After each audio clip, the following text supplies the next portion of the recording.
नमस्ते करते हैं, अपने यूट्यूब पे स्वागत करते हैं। हमारे चैनल का नाम है विद्या गोरखपुर। विद्या गोरखपुर हमारे चैनल का नाम है। एगो चुटकुला नाच गीत है। अगर अच्छा लगी तो लाइक करिए, कमेंट करिए, ज़्यादा से ज़्यादा शेयर करिए और प्यारा सा कमेंट करना। ऐसा गीत है।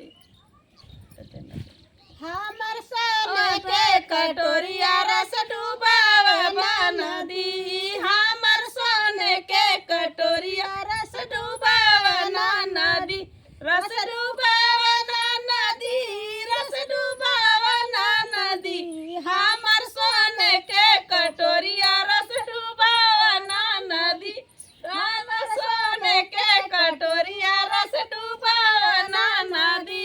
सोने के थाली में जेवना बनावालो, सोने के थाली में जेवना बनावालो, हमर जेवत बलमुआ के भरावे बना दी, हमर जेवत बलमुआ भरमावे नदी, हमर सोने के कटोरिया रस डूबावे नदी, हमर सोने के कटोरिया रस डूबावे नदी, रस डूबावे नदी, रस डूबावे नदी, हमर सोने के कटोरिया रस डूबावे नदी।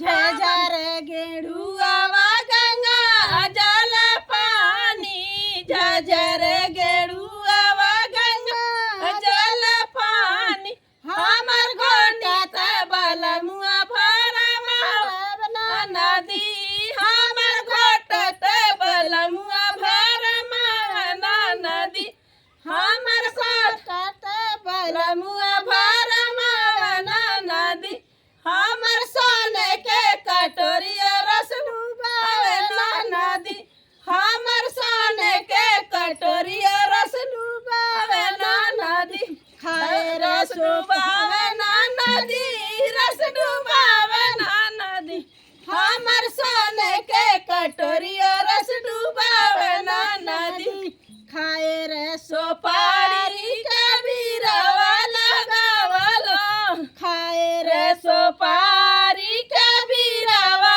लगावल, हमर बिउचत बलमुआ के भरावे नदी, हमर कुचत बलमुआ भरमावे नदी, हमर कुचत बलमुआ भरमावे नदी।